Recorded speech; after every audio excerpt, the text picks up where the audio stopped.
அன்பானவர்களே, இந்த நாளில் உங்கள் ஒவ்வொருவரையும் நான் வாழ்த்தி வரவேற்கிறேன். Kristus වහන්සේ තුළ ප්‍රේමවන්තයනි අද දවසේදීත් ඔබ සියලු දෙනා සුබපතල පිළිගන්නවා. இன்னைக்கு பாருங்க, சங்கீதம் 18:21 வசனத்துல ஒரு காரியம் சொல்லுகிறது. බලන්න ගීතාවලිය 18 වෙනි පරිච්ඡේදයේ 21 වෙනි වචනේ මෙසේ කියනවා. பாருங்க, தாவீது சொல்லுகிறார், බලන්න දාවිත් කියනවා நான் என் தேவனுக்கு துரோகம் பண்ணினதில்லை அப்படின்னு சொல்றாரு. මගේ දෙවියන් වහන්සේ කෙරෙන් දුෂ්ට ලෙස අහක්ව නොගියමි කියලා කියනවා. தாவீது தைரியமாய் சொல்றாரு பாருங்க, දාවිත් ධෛර්යයෙන් කියනවා நான் என் தேவனுக்கு துரோகம் பண்ணல அப்படின்னு சொல்றாரு.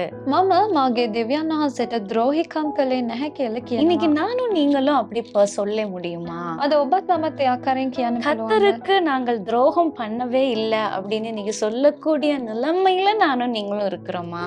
අද මම උන්වහන්සේට ද්‍රෝහිකම් කළේ නැහැ කියන වාතාවරණයක ඔබත් මමත් සිටිනවාද කියලා බලන්න. துரோகம்னா என்ன?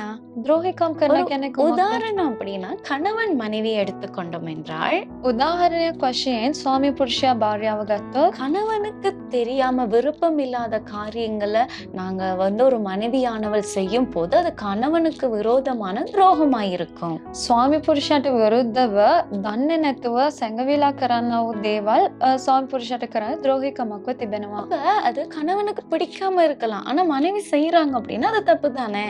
ඒක ස්වාමී පුරුෂයාට කැමති නැති දෙයක් භාර්යාව කරනවා නම් ඒක ද්‍රෝහිකමක්. இல்லைன்னா பெற்றோர் பிள்ளைகள் மத்தியில எடுத்தோம்னா, බලන්න දෙමෝපියන් දරුවන් අතරෙහි ගත්තොත් பெற்றோர் பிள்ளைகளை ஆசையா அழகா வளர்த்து வாராங்க.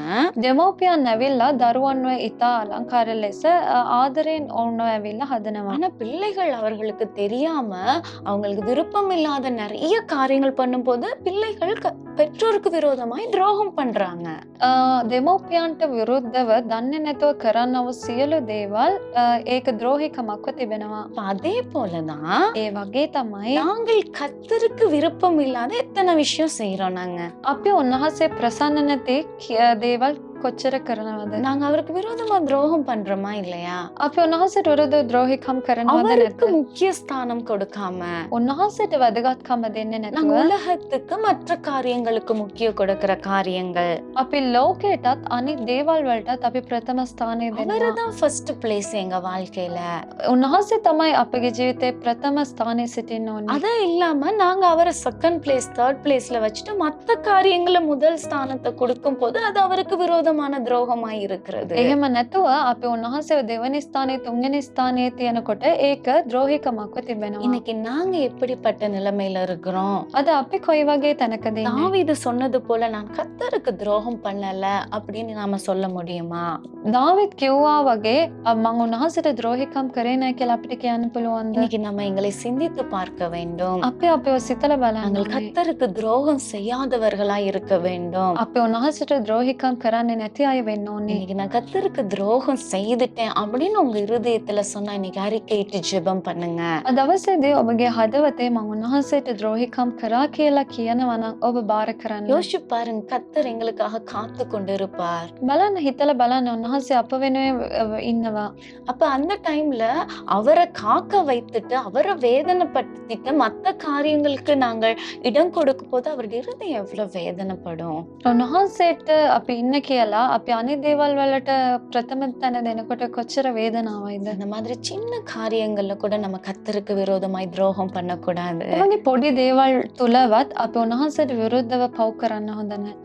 நாங்கள் கர்த்தருக்கு விரோதமாய் மாத்திரம் அல்ல, අපි උන්වහන්සේට විරුද්ධව පමණක් නෙවෙයි எங்களை நம்பி இருக்கிறவங்க எத்தனை பேர் இருப்பாங்க? අපි විශ්වාස කරලා කී දෙනෙක් ඇතිද?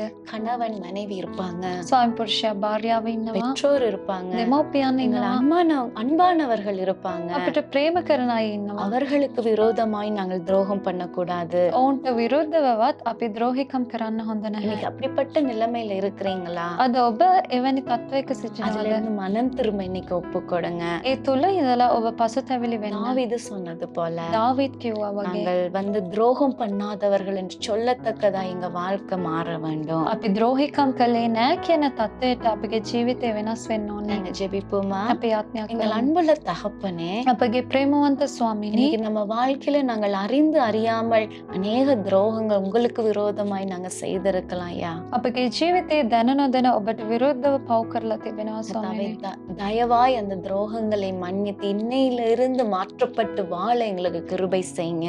දයාවෙන් ඒ ද්‍රෝහිකම් කමා කරලා වෙනස් කළා වූ ජීවිතයක් ජීවත් වෙන්න අපට උදව් இதை කරන්න. பார்த்து கொண்டிருக்க ஒவ்வொரு பிள்ளைகளுக்கும் நீர் அந்த கிருபையை பாராட்டுவீராக.